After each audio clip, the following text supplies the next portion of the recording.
은혜 받으실 하나님의 말씀은 마태복음 5장 5절입니다. 온유한 자는 복이 있나니 저희가 땅을 기업으로 받을 것이며. 임마누엘 성가대의 찬양과 니시 오케스트라 연주가 있은 후 사랑 당자님께서 팔복 세 번째 귀한 말씀 증거해 주시겠습니다.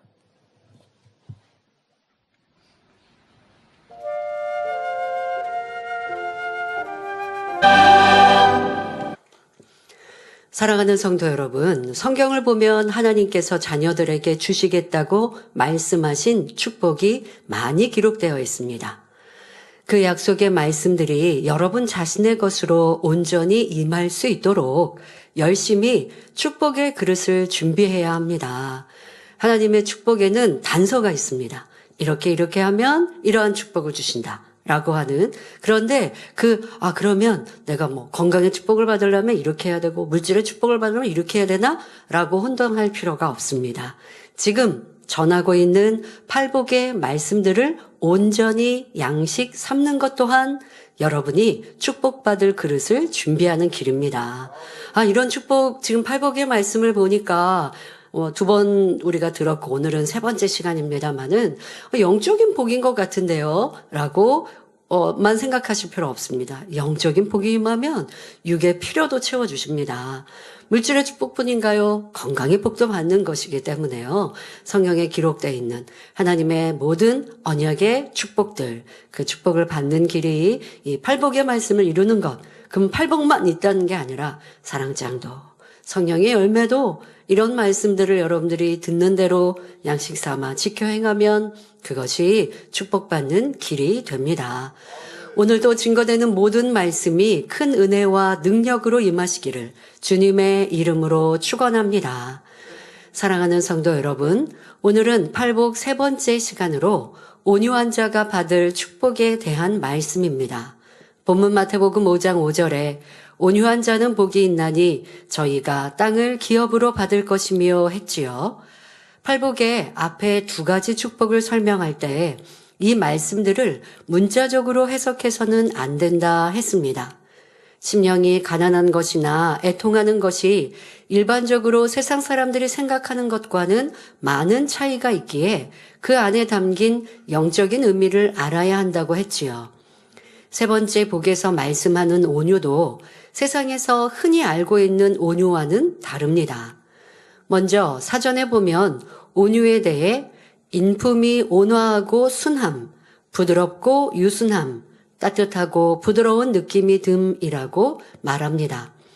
일반적으로 세상에서도 성품이 순해서 쉽게 화를 내지 않거나 자기 주장이 강하지 않은 사람을 온유하다 합니다. 성격이 소극적이고 유약한 사람이나 말수가 적고 친절하게 남의 얘기를 들어주며 조용히 말하는 사람을 온유하다 하기도 하지요. 자, 그런데 마음속엔 미움이 있고 불편한데 다만 겉으로 표현하지 않고 다투지 않으니 착하다, 온유하다 말하기도 합니다. 이런 일들이 많이 있죠. 왜? 우리 사람은 그 사람의 중심과 마음을 모르니까요. 그리고 감추고 숨겨서 이렇게 자기를 포장해서 남에게 온유한 척해도 저 사람 정말 온유하구나 라고 착각하는 경우가 있습니다. 그래서 어려움을 당하는 경우도 있게 되고요. 나중에 나는 저 사람은 온유한 줄 알았는데 왜 이렇게 성격이 강하지? 이렇게 말하는 일들도 있습니다.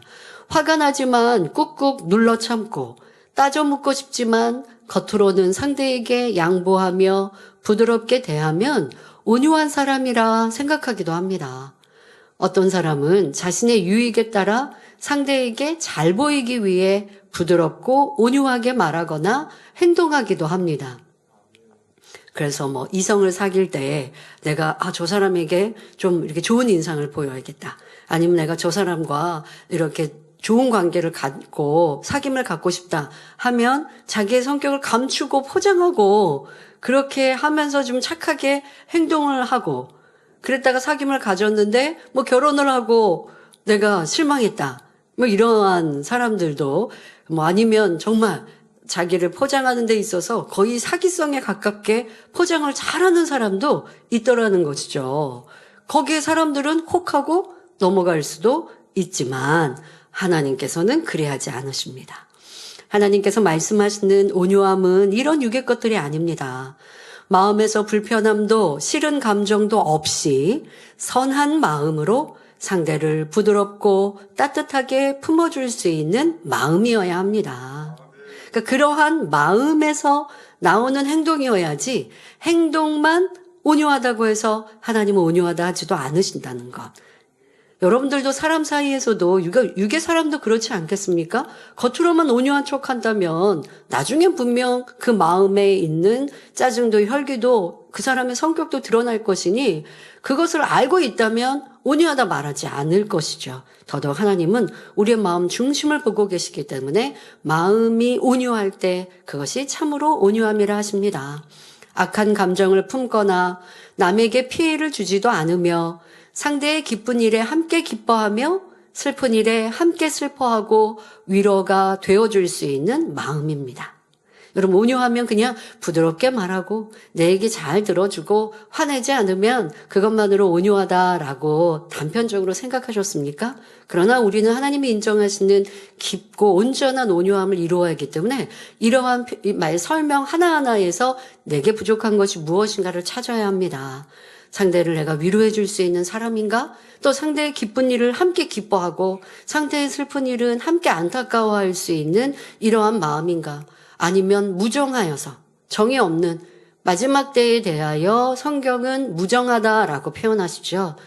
서로 사람의 관계도 정도 없고 여러분 우리가 영적인 사랑을 얘기한다고 해서 정이 없는 게 아닙니다. 영적인 사랑 안에는 이런 정이 있어요. 따뜻함이 있어요. 그래서 상대의 아픔을 같이 공감해주고 상대의 즐거움을 함께 기뻐해 줄 수 있는 이러한 우리가 쉽게 말하면 육으로 이러한 것도 정이라 표현하는데 이것이 다 사랑 안에 들어갑니다. 진리와 함께 기뻐하는 마음 바로 사랑이지 않습니까? 영적인 사랑? 진리와 함께 기뻐하면 상대의 행복하고 즐거운 일에 함께 공감할 수 있는 마음도 되는 것이거든요. 나는 이러한 마음인가? 아니면 저 사람 나랑 그렇게 친하지 않는데 칭찬받고 좋은 일이 있으면 그런가 보다 하고 무뚝뚝한가? 아니면 함께 일을 하는 일꾼들이고 함께하는 사람들이니 가서 내가 칭찬해주고 기뻐해주고 남의 일 같지 않고 이게 내 가족의 일처럼 내 형제, 교회 안에 함께 일하는 일꾼들이 내 가족과 같은 마음으로 같이 기쁘고 즐겁고 같이 슬퍼할 수 있는 이런 마음인가라고 하는 것도 온유 안에 들어가는 것이죠. 자기 생각과 교양에 맞지 않는 사람, 내 성격과 취향이 다른 사람도 부딪히지 않고 품을 수 있습니다. 자, 세상에서는 자기랑 맞는 사람과 친하지요. 맞지 않는 사람과는 계속 다투니까 거리를 두게 됩니다. 그리고 쉽게 하는 말이 저 사람과 나하고는 안 맞아 라고 말합니다. 그런데 이 영적인 온유함이 있는 사람은 나와 안 맞아 하지 않는다는 거예요. 사람이 살면서 취향이나 식성도 각기 다를 수 있습니다. 그러나 나랑 다른 사람도 함께 할 수 있는 마음, 이것이 큰 그릇 아닙니까? 이것이 큰 마음입니다. 이것이 바로 온유함의 속성인 거예요. 예를 들어 나는 좀 싱겁게 먹는데 좀 짜게 먹는 사람, 어떨 때는 그 사람과 같이 먹으면 또 그렇게도 먹어주고 이러기도 하고 저럴 수도 있고 죄악이 아니면 상대에게 맞춰주는 것 불편하지 않아야 해요. 더더욱 죄악이 아닌 성격의 차이. 나는 온유하지만 상대는 온유하지 않아서 목소리가 크거나 말이 빠르거나 행동이 거칠 수 있어요. 그럼 온유한 사람이 온유하지 않은 사람을 품지 못할까요? 그러면 온유하지 않는 거죠. 근데 한쪽은 온유한 사람, 한쪽은 온유하지 않은 사람. 온유한 사람은 온유하지 않은 거친 사람을 품을 수 있는 거예요. 불편하지 않고 싫지 않은 거예요. 그런데 온유하지 않으니까 저 사람은 저렇게 거칠지, 저 사람은 그래서 남한테 매우 피해가 되지, 난 같이 있으면 내가 힘들어. 온유하지 않다는 말이에요. 그러니 여러분들 무슨 성격의 차이 아니면 저 사람과 나와 취향과 기호, 식성의 차이 뭐 우리가 살면서 나랑 더 가깝고 편한 사람이 있을 수 있지만 나랑 다른 사람이라 한들 싫고 또 꺼리고 하다면 그만큼 내가 변화될 것이 많이 있는 것입니다. 이런 사람도 저런 사람도 다 내 안에 품을 수 있고 가까이 할 수 있어야 합니다. 악으로 판단하거나 정죄하지 않으며 매사에 상대의 입장에서 이해하며 겸손한 마음으로 섬겨주는 포근한 마음이 온유함이죠. 자, 이런 마음은 솜에 비유할 수 있습니다. 예를 들어 솜과 단단한 물체에 돌을 던졌다고 생각해 보십시오. 우리 솜은 잘 알죠. 그런데 더더욱 이렇게 물건을 요즘에는 이렇게 솜 사용하는 일들이 눈에 별로 띄지 않는데, 이제 제가 어렸을 때는 요즘 뭐 이불이라든가 이런 데에 다 솜을 사용한단 말이에요. 그러니까 모카솜, 뭐 이렇게. 그러니까 양털에서 나오는 뭐 이런 걸로 사용하는 거 별로 쉽지 않았고요. 그래서 이런 이제 솜으로 이불 속에 넣어서 따뜻한 겨울 이불을 만들고 하면 엄마가 분명히 이제 겨울 되기 전에 어른들 솜 튼다라고 얘기하시죠. 이렇게 솜을 솜 만들어주는 그런 데서 솜을 사서 이불만 하게 이렇게 딱 정리하시고 천 깔고 이 솜 올려놓고 그리고 다시 천으로 덮어서 이불을 꿰무신단 말이에요. 그걸 꿰매면 이제 솜 이불이 만들어지죠. 그렇게 딱 만들어 이 바느질을 하고 계실 때, 그럴 때 저는 어렸을 때요, 그 꼭 솜에 눕는 거 너무 좋아했습니다. 그러니까 이불을 덮는 거는 물론이지만 엄마가 솜 이불 이렇게 바느질 하실 때 정갈하게 솜을 이렇게 해놓을 때, 왜요? 거기에 누우면 너무 포근하거든요. 여러분들 어른들은 그런 기억 있으실 것 같아요. 그런 이제 솜들, 그리고 또 뭐 아니면 어디 뭐 피가 나거나 하면 솜으로 뭐 이렇게 피 닦고 이렇게 했었던. 그래서 예전에는 솜 사용이 좀 많았어요. 근데 요즘에는 솜이라기보다 거즈로 사용을 하고 이렇게 하니까 솜이 큰 솜, 뭔가 이렇게 솜이 많이 있는 부피가 큰 솜을 젊은이들이나 어린이들이 이렇게 연상이 될지 모르겠어요. 자, 솜이 이렇게 많이 부피가 큰 솜, 아니면 뭐 여러분들이 어떤 푹신한 이불 뭐 이렇게 생각해 보면 이해하기가 좋죠. 거기에 돌을 던진다. 아니면 단단한 물체에 돌을 던진다. 여러분들이 한번 비교해서 생각해 보십시오. 단단한 쇠에다가 돌을 던지면 쇠소리가 나고 튕겨져 나갑니다. 뭐 쇠 같은 데다가 뭐 이렇게 긁어보세요. 그러면 쇠소리 아주 듣기 싫죠. 소리가 아주 크게 납니다. 아니면 유리에다가 돌을 던지면 어떻게 될까요? 요란한 소리와 함께 깨집니다.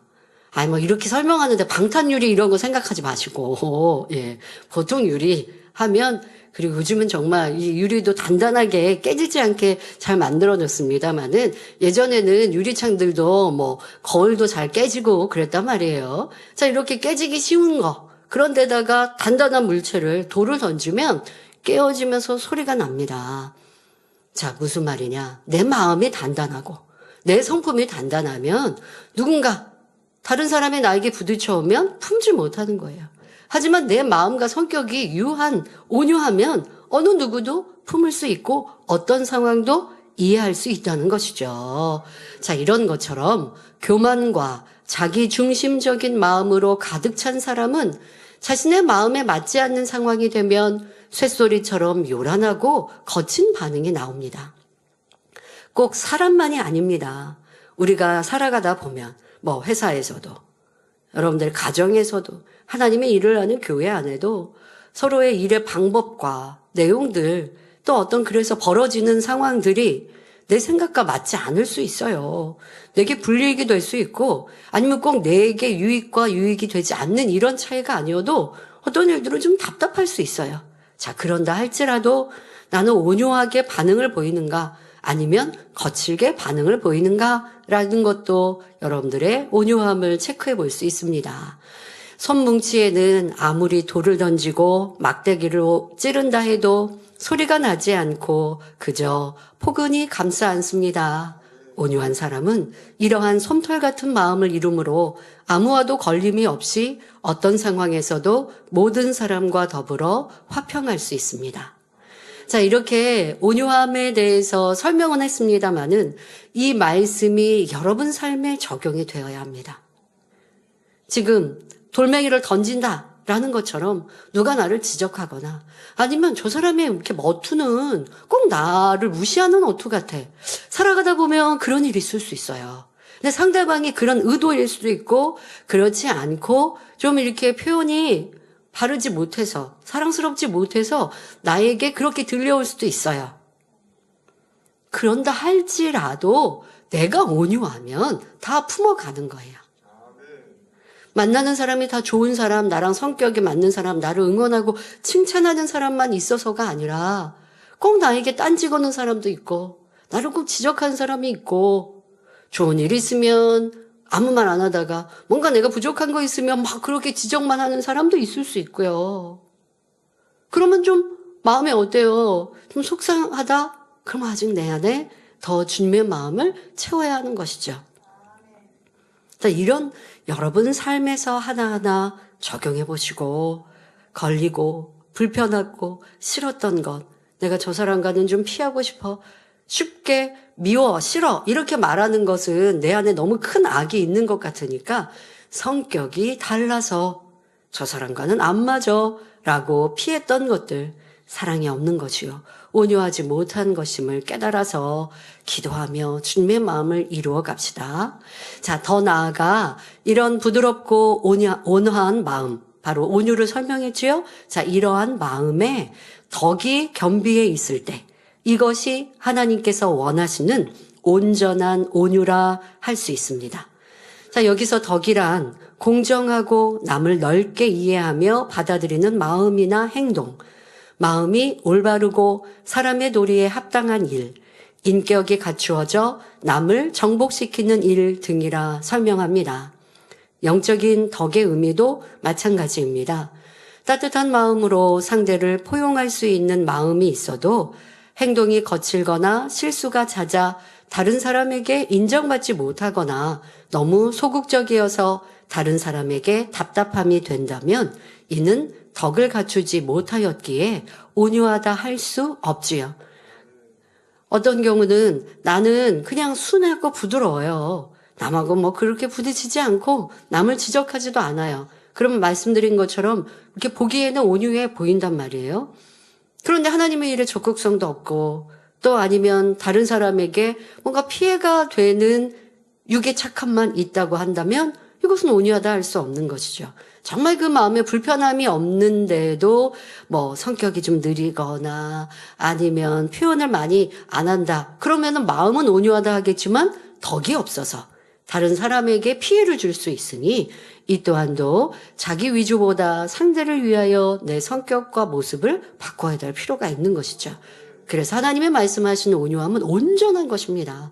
착하기만 하고 순하기만 해서 하나님 나라에도 큰 일꾼이 되지 못하고 소극적인 또 사회에서나 어디에서도 항상 뒤처져 있는 이러한 모습을 온유하다 하시는 것이 아니라 덕이 있기 때문에 어디에서든 앞서고 인정받을 수 있는 모습을 말씀하시지요. 그런데 이런 덕이 없으면 어떠할까요? 말이 요란하여 떠들고 쉽게 농담을 낼 수도 있습니다. 마음은 뭐 선한데 지금처럼 막 말을 시끄럽게 하고 막 떠들고 성격이 거칠고 마음은 온유한데 또 이렇게 성격만 거칠까요? 그런데 만약에 예를 들어서 단편적으로 예를 들어서 마음은 부드러운데 뭐 이렇게 성격에 좀 뭐 부족함이 있다라고 한다면 그래서 농담도 많이 쉽게 한다. 그러면 사실 주변에 있는 사람들이 그 사람을 신뢰하기가 어렵습니다. 이 또한 하나님이 인정하시는 온유가 될 수 없는 것이죠. 상대를 사랑하여 권면한다고 해도 가르치는 자세, 주장하는 어투라면 이는 덕이 갖춰져 있지 않으니 상대를 변화시킬 수도 없습니다. 우리 앞서가는 일꾼들은 이러한 것도 잘 살펴야겠죠. 나는 마음을 할례해서 마음에 어떠한 미움도 없고 다툼도 없고 뭐 악은 없어요.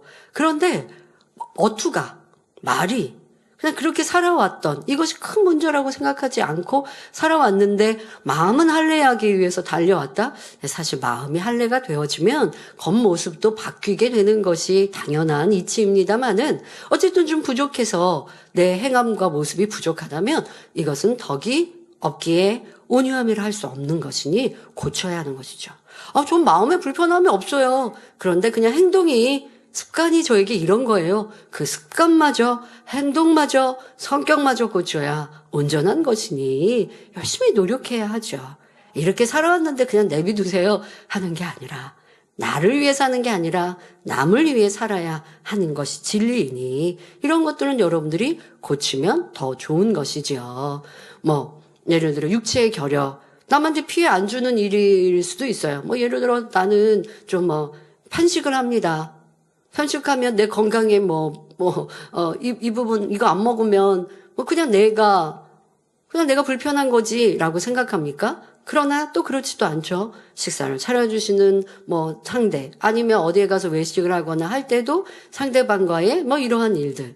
그러니 내가 부족한 것들은 남을 위해서도 고치고 또 이렇게 말씀하신 덕이 부족한 것은 또 채워가고 해가면 하나님 앞에나 세상에서도 더 멋진 사람이 될 수 있어요. 진리의 가르침은 교회 안에서만 이렇게 살라 하시는 게 아니죠. 교회의 삶이 여러분들의 세상이요, 가정이요, 사회요, 일터에서의 삶입니다. 진리의 말씀을 이루면 세상에서 착하기만 해서 어려움을 당하는 거 아닙니다. 말씀대로 지켜 행해서 온전해지면 세상에서도 머리가 되는 것이고 사람들에게도 인정받고 칭찬받고 성공하는 사람이 되는 길이에요. 그런데 한쪽은 이루고 하나는 이루고 하나님 말씀하신 온전함을 이루지 못하면 그 안에서는 부족하기 때문에 세상에서도 더 인정받지 못하고 사랑받지 못하는 것이죠. 그러니 교회 다녀서 착하기는 한데 이런 거는 좀 답답해. 이런 말 들으면 안 되잖아요. 그러니 온유함을 참으로 깨달아서 마음도 착하여야지만 덕도 갖춰져서 모든 사람을 또 잘 가르칠 수 있는 아름다운 모습이 되어야 합니다. 자, 그런데 덕이 갖춰진 온유한 사람은 불편한 일이나 이해되지 않는 상대라 해도 불편하게 생각하지 않고 어찌하든 이해합니다. 또한 상대에게 무례히 행치 않습니다. 믿음이 연약하고 악한 사람이라 해도 외면하지 않고 끝까지 변화될 것을 기다려줍니다. 상대가 더 잘할 수 있는 길을 찾아서 그러한 길로 이끌어주고 도와주지요. 덕을 겸비한 온유를 이루니 상대를 변화시키고 좋은 길로 인도할 수 있는 것입니다. 자, 이것이 진정 하나님이 원하시는 온유함입니다. 그러니까 상대를 변화시킬 수 있는 능력이 온유함에서 나오는 열매입니다. 이것이 팔복에 있는 온유함이죠. 열매를 따는 것, 열매를 땄다라는 건 온유하기 때문에 상대를 변화시킬 수 있는 열매까지 이루어져야 합니다. 그런데 아직 온전하지 못할 때는 나는 상대와 불편하지 않아요. 그래서 필요에 따라 권면했어요 했는데 상대는 못 받아요. 덕이 없어서라든가 사랑이 온전하지 않아서 상대가 받지 못할 말을 내가 지적하면서 난 마음이 안 불편했는데요? 저 사람이 불편한가요? 하면 이 또한도 온유함이 아닐 것이고 마음이 순하기는 한데 상대를 권면하고 또 변화시키는 능력이 안 돼 있어요. 이 또한도 온유하지 않았기 까닭에 하나님 나라에 크게 쓰임받을 수 없고 팔복의 온유함을 이루었다 할 수 없는 것이죠. 저 사람 제가 불편하지 않아서 마음으로 품어요. 진정한 품음은 이렇게 변화시킬 수까지 있어야 합니다. 마음이 불편하지 않으니까 그 사람을 외면하는 것도 아니요. 내 마음은 그냥 괜찮으니까 저 사람이 잘 가든 못 가든 내가 어떡하겠어? 이거는 진정한 덕이 아니기 때문에 온유함도 아닌 것이죠. 하나님이 원하시는 온유함은 마음으로 그를 품을 뿐 아니라 덕으로 변화시킬 수 있는 열매까지 따야 합니다. 또한 입술의 말도 요란하게 떠들거나 많은 말을 내는 것이 아니라 꼭 필요한 말을 하며 부드럽고 따뜻하게 상대를 배려하니 많은 사람에게 사랑을 받습니다. 자신을 미워하고 욕하는 사람도 이해하고 감정을 품거나 상처받지 않으며 여러분 이것도 중요하게 여러분 스스로에게 한번 생각해 보십시오. 누가 나를 힘들게 하니까 슬펐어요. 힘들었어요. 괴로웠어요. 상처받았어요. 이것도 내 마음 그릇이 작아서예요. 큰 바다에 돌 던진다고 아무런 변화가 없습니다. 조그만 어항에다가 돌 던지면 물이 튕겨져 나오죠. 자칫하다 어항도 깨질 수가 있어요. 자, 내가 상처를 받고 슬퍼하고 괴로워하고 힘들어한다면 그만큼 내 마음 그릇이 작기 때문이요. 온유하지 않다라는 것을 알아야 합니다. 또 지적을 받을 때 불편한 마음이 되는 것이 아니라 그대로 수용할 수 있는 마음, 이것이 덕이 있는 온유한 사람입니다. 이러한 모습이 바로 덕과 온유함이 있는 모습이지요. 이러한 온전한 온유를 이룬 사람은 어떤 사람과도 걸림이 되지 않고 상대의 부족함을 이해해 주며 포용해 주므로 결국 많은 사람의 마음을 얻고 변화시킬 수 있습니다. 자, 그럼 우리가 이러한 온유한 마음이 되기 위해서는 어떻게 해야 할까요? 열심히 마음밭을 개간해야 합니다. 성경에 보면 사람의 마음을 밭에 비유하셨습니다. 거친 밭에서 가시를 뽑아내고 돌을 골라내어 옥토밭이 되도록 경작해 나가는 것처럼 사람의 마음에서 미움이나 시기, 질투, 다툼, 판단, 정죄 등 악을 벗어버리면 온유한 마음을 이룰 수 있는 것입니다. 성경에 보면 하나님께서 특별히 그 온유함을 칭찬하신 사람이 나오는데 바로 모세입니다. 민수기 12장 3절에 이 사람 모세는 온유함이 지면의 모든 사람보다 승하더라 말씀했지요. 모세는 이스라엘 백성들을 이끌고 출애굽하여 40년 동안 그들을 가나안 땅으로 인도하는 과정에서 힘들고 어려운 상황들을 많이 겪었습니다. 여러분이 한 선교회나 지역만 맡아도 그 안에는 가지가지 유형의 사람이 있고 별별 일들이 다 있는 것을 알 수 있을 것입니다. 아니, 구역장, 기관장만 돼도 여러분들이 맡고 있는 구역 식구들 뭐 어떤 말을 했는데 그 말에 대해서 이해하는 게 다 달라요. 그러한 일들을 보면 참 안타깝고 답답할 때 경험해 보셨습니까? 불평하는 사람, 찌르는 사람, 비난하고 헐뜯는 사람, 이간질하는 사람, 불순종하는 사람, 거짓 소문을 지어내는 사람 등 다양한 사람이 다 생깁니다. 그런데 출애굽한 이스라엘 백성들은 장정만 60만 명의 여자와 아이, 노인들을 포함하면 좋게 200만 명은 되었을 것인데 이 무리를 다 품고 험난한 광야길을 가는 동안 얼마나 많은 일들이 있었겠습니까? 하나님께서 모세와 함께 하심으로 나타내 주신 수많은 기사와 표적을 보면서도 악한 백성들은 어려움을 만날 때마다 모세에게 갖은 원망과 불평을 늘어놓았지요. 심지어 자신들이 당하는 고난이 모세 탓이라 하며 모세를 돌로 치고자 할 때도 있었습니다.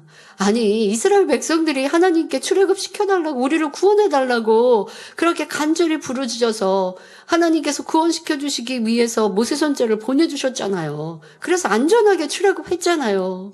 노예 신세여서 이제는 자유롭게 살 수 있는 사람들이 되었어요. 그 과정 중에 축복의 땅의 주인공이 되기 위한 과정의 연단은 분명히 어려움이 있지만 더 어려웠던 노예 시절이 좋다고 말하며 우리를 이끌어낸 모세를 원망하는 이 백성들은 너무 앞뒤가 안 맞잖아요. 그런 백성들을 계속하여 품고 변화시키고 어르고 달래고 야단치고 그러면서 약 40년의 시간을 보내야 했던 모세 선지자의 마음이 어떠했을까요? 40년이나 거하면서 그들을 가르치고 진리로 인도할 수 있었다는 것은 참으로 모세가 얼마나 온유했는지를 나타냅니다. 이러한 모세였기에 하나님께서도 그를 지극히 사랑하여 보장해 주셨습니다. 놀라운 권능으로 함께 해주셨으며 혹여 백성 중에 모세를 대적하는 사람들이 있을 때는 그들이 모세의 형이나 누이라 해도 용납하지 않으셨습니다. 아니, 그런데 이상한 점이 있습니다.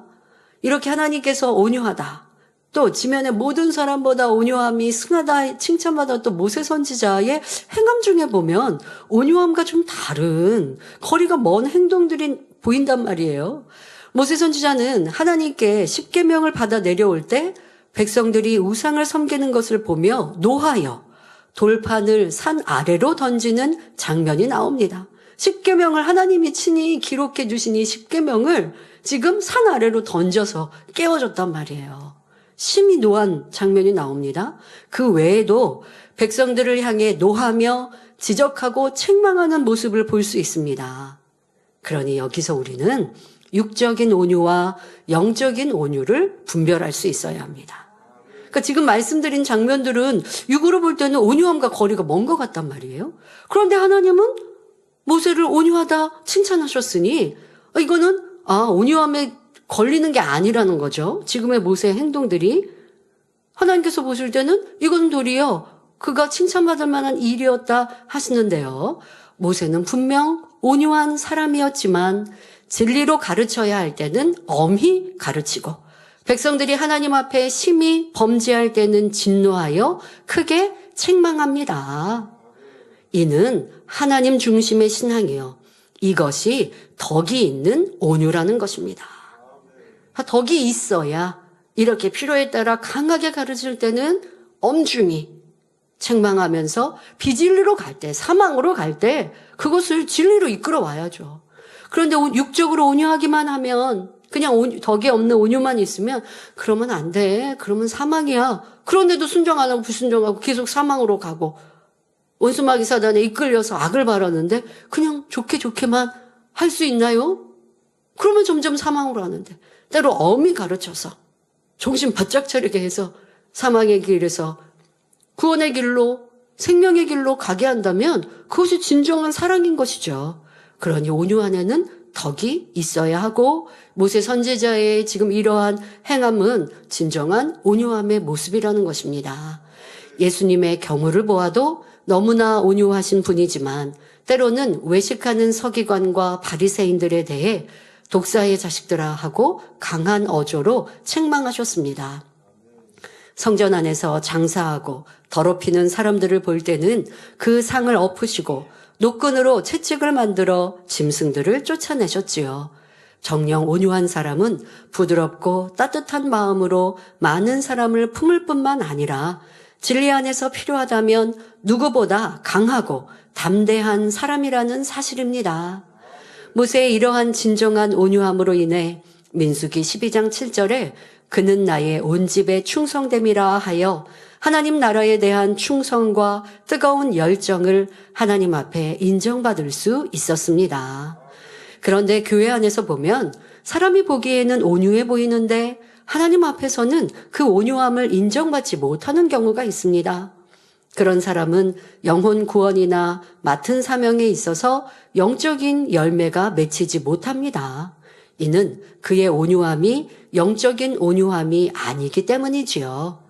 앞에서도 말씀드린 것처럼 그저 성격적으로 내성적이고 온유한 것뿐이라면 이것은 하나님께서 기뻐하시는 온유함이 아닙니다. 비진리를 보면서도 남과 부딪히기 싫어서 타협하고 우유부단하게 행동할 뿐 하나님과 교회에 대한 사랑과 의로움도 없다면 이는 온유하다 인정받을 수 없지요. 또 성격적으로 조용하고 유순하기는 하지만 그 마음에 충성하고자 하는 열정이 없는 경우도 있습니다. 사람들이 보기에는 온유하다고 생각할 수도 있지만 이런 모습들은 영적으로 온유하다 할 수 없습니다. 그러니 이런 사람들은 응답과 축복을 받기 어렵지요. 하지만 영적인 온유함을 이룬 사람은 그 마음이 옥토를 이룬 것이므로 옥토에는 무엇을 심어도 신속히 열매를 맺을 수 있습니다. 신속하게 성결될 수 있을 뿐 아니라 기름진 땅에서 풍성한 소출이 나는 것처럼 영적으로 빛의 열매나 사랑장의 열매, 성령의 열매가 맺히기도 쉽습니다. 또한 아버지 앞에 기도하고 구하는 것에도 신속히 응답받을 수 있지요.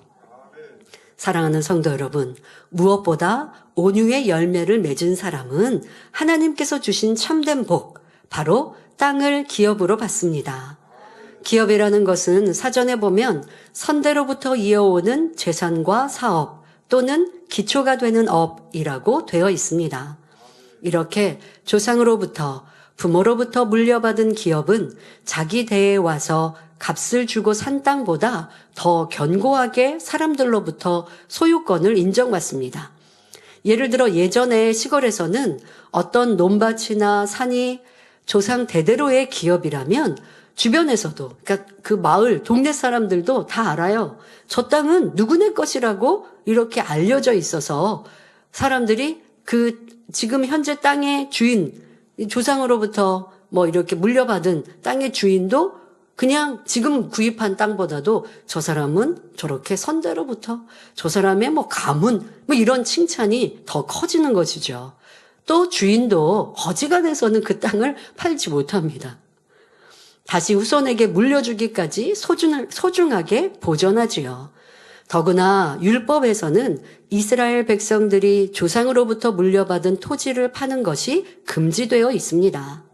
그러니 땅을 기업으로 받는다는 것은 그만큼 확고하게 자기 땅으로 얻게 된다는 말입니다. 그러면 온유한 자가 땅을 기업으로 받는다는 것은 어떤 땅을 받는 것일까요? 지금 여러분들 그러니까 이 기업이라는 것은 육적으로 설명했을 뿐이지 이 기업이라는 것이 여러분들의 부모가 충성해서 여러분들에게 복을 받는다는 의미가 아닙니다. 지금 온유한 자의 복이라는 것은 이 기업으로 하나님께서 땅을 주신다고 할 만큼 여러분들에게 주실 축복, 하늘의 그 영광과 하늘에서 주실 그 땅이 확고하다라는 의미라는 거예요. 자, 그러면 우리에게 주실 땅은 무엇일까요? 이 세상에서 땅을 많이 소유해서 부자가 된다는 것일까요? 아니지요. 이 세상에서 아무리 많은 땅을 얻는다 해도 그것은 천국에 가지고 갈 수도 없으니 영원한 기업이 되지도 못하고 참된 복이라 할 수도 없습니다. 그러므로 땅을 기업으로 받는다는 것은 영원히 없어지지 않는 땅으로 곧 천국에서의 땅을 말하는 것입니다. 그러면 왜 온유한 사람이 천국에서 땅을 얻는다는 것일까요? 온유한 사람은 덕이 있어서 많은 사람의 마음을 얻는다 했습니다. 세상에서 보면 물질이 많고 권세가 있는 사람에게 많은 사람이 굴복할 수도 있지만 이는 중심으로 굴복하는 것이 아니라 겉으로만 하는 것입니다. 권세가 있을 때, 그때만 권세에 때로는 빌붙기 위해서 그렇게 하는 것이죠. 상대에게 권세가 없어지면 그냥 다시 다 떨어져 나가고 상대가 내게 유익이 될 것 같으면 붙여오는 것 같지만 유익이 안 될 것 같으면 떨어져 가는 것이 이 세상의 사람들의 모습입니다. 그러나 덕이 있는 사람에게는 사람들이 중심에서부터 굴복하고 그 안에 깃들고자 합니다. 우리 마음밭이 그만큼 넓은 땅이 되는 것이고 이것이 또 영적으로 권세가 되지요. 그러니까 온유한 사람은 무슨 물질이 있어서 내가 상대에게 뭐 꼭 구제만 해서 상대방이 나를 붙줬습니까? 내 마음에 진리가 있고 주님의 사랑이 가득하니 그 사랑으로 인하여서 주변 사람들이 몰려오는 것이죠. 내 안에 진리가 있으니 그 가르침으로 말 한마디 안에서도 하나님의 말씀, 은혜가 되니 그런데 성격이나 모든 모습이 온유하니 그런 사람들에게는 모여서 말씀 듣기를 원하고 가르침 받기를 원하는 것, 이것이 진리 안에 온유한 사람들에게 많은 사람들이 깃드는 이유인 것입니다. 예를 들어 여러분 중에서도 기관장이나 구역장이 혹은 주의 종이 덕이 있으면 양떼가 먼저 사모하여 함께하고자 합니다. 머리된 사람들이 온유하고 덕이 있다면 그만큼 교회는 부흥하게 되지요. 온유한 사람은 자신이 맡은 구역이나 기관에 불순종하고 악하게 찌르는 사람이 있다고 해도 그를 외면하고 소외시키거나 차라리 저 영혼이 없으면 좋겠다 생각하지 않습니다. 더 사랑하고 포용하여 기도해주며 어찌하든지 그를 변화시켜 좋은 알곡이 되게 인도합니다. 이렇게 온유하고 덕스러운 마음에서 나오는 말은 듣는 사람에게 은혜가 되고 힘이 되지요. 그러니 양떼가 그 입에서 나오는 말을 듣기 사모하며 그로 인해 힘을 내어 진리 안에 거할 수 있고 믿음이 성장하게 됩니다. 이렇게 많은 사람을 품고 많은 사람을 천국으로 인도한 사람은 그만큼 천국에서도 크고 좋은 상급을 받습니다. 이런 사람이라면 당연히 천국에서는 더 크고 웅장한 처소를 얻게 되고요. 아름답고 넓은 집을 얻게 되는데 집을 지으려면 집을 지을 터가 땅이 더 크고 넓어야 하지 않습니까? 그러니 온유한 사람은 그 터가 넓어지는 것입니다. 더 많이 온유해서 더 많은 덕을 가지고 더 많은 사람을 포용했다면 그만큼 더 큰 땅이 주어지는 것이지요. 아니, 내가 이 땅에 온유해서 많은 영혼을 구원하고 진리로 이끌었습니다. 그러니 천국 가면 그들이 나를 이끌어준 사람은 이 땅에서는 은혜로 져버리는 사람들 많지만 천국에서는요, 그것만큼 감사한 게 없는 거예요. 나를 전도해준 사람, 나를 이렇게 믿음으로 성장시켜준 사람, 그 사람이 너무 고마워서 영원토록 감사하는 거죠. 당연히 아버지 하나님 주님께는 물론이지만 사람 사이에는 그 사람이 내 생명의 은인이지 않습니까? 그러니 영원토록 감사해요. 그러니 그런 사람들을 가까이 하고 그 집에 가기를 즐겨하죠. 그런데 온유해서 많은 영혼을 구원하고 진리로 이끌었습니다. 그럼 그 사람 집에 세상 말로 하면 이 문턱이 닳도록 사람들이 몰려오지 않겠습니까?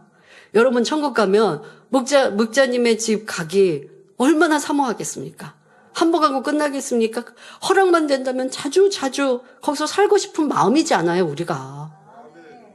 그러니까 그것처럼 우리가 일꾼들이 온유해서 많은 사람들을 진리로 이끌어 갔다면 내 집에도 그렇게 몰려오기를 사모하는 거예요. 하나님께서 보실 때 그 사람에게 크고 넓은 집 주셔야 되지 않겠습니까? 온유해서 많은 영혼을 구원하고 진리로 이끌었는데 그런 이유도 이 땅을 기업으로 주시는 이유인 것이에요. 자, 그러나 반대로 온유하지 못하고 많은 사람이 깃들이지도 못한 마음이 좁은 사람은 천국에서도 넓은 땅을 기업으로 받을 수가 없습니다. 천국에서도 제일 아랫단계인 낙원에 거하는 사람들은 믿음의 초보 수준에 머물러서 사람들을 품지도 못했고 죄악을 버리고 온유함을 이루지도 못했으니 땅을 기업으로 받지 못합니다. 1천층 이상부터는 집이 있으며 여기서부터는 각자의 온유함에 따라서 얼마나 덕을 이루고 많은 사람을 포용했는가에 따라 집의 터가 달라지지요. 특히 새 예루살렘에 들어간 사람들에게는 영적인 온유함이 온전히 임했으므로 넓은 땅이 주어지고 땅이 넓은 만큼 집도 크고 아름답습니다.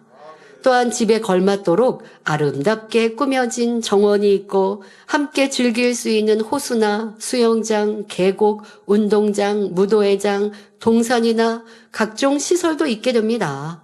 그래서 자신의 마음 안에 품었던 많은 사람, 자신이 전도했던 사람들과 사랑하는 사람들을 초대하여 마음껏 잔치하고 즐길 수 있는 것입니다.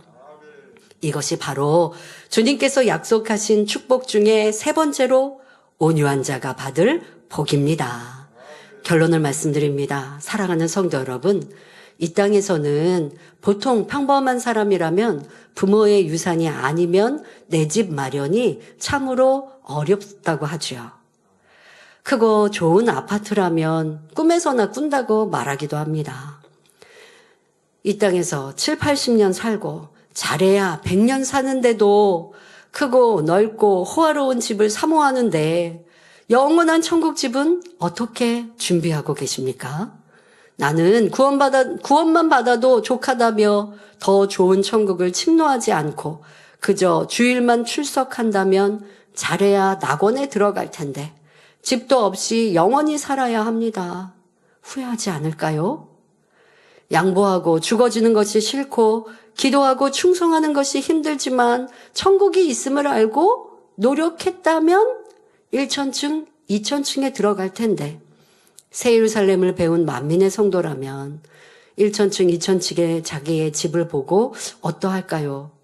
내 땅이 너무 좁고 내 집은 너무 작구나. 이럴 줄 알았으면 내가 더 온유함을 이루고 더 많은 영혼을 품어 천국으로 인도할 것을 하고 후회해도 때는 이미 늦고 맙니다.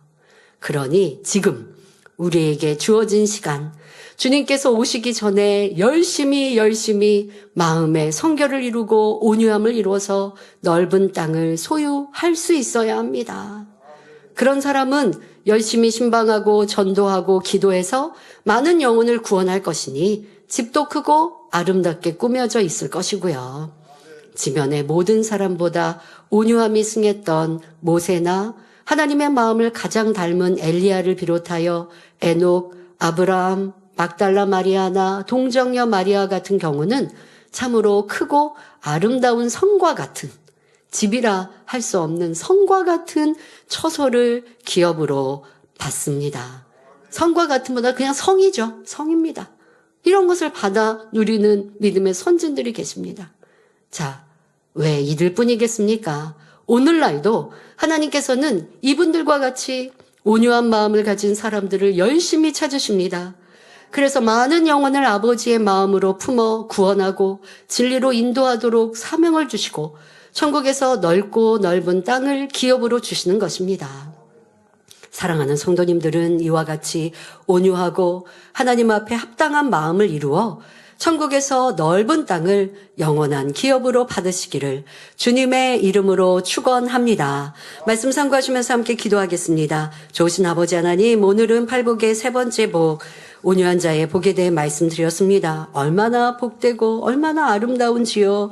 이 세상에 우리가 크고 넓은 집을 사모합니까? 그러나 영원한 천국의 집은, 나의 터는 어떻게 준비하고 있는지 돌아보며 이제 영원한 복을 사모하며 누려가는 성도님들로 깨어 있게 하여 주옵소서. 더 영적인 온유함을 사모하며 신속히 이루는 복된 성도님들, 일꾼들 되게 하여 주옵소서.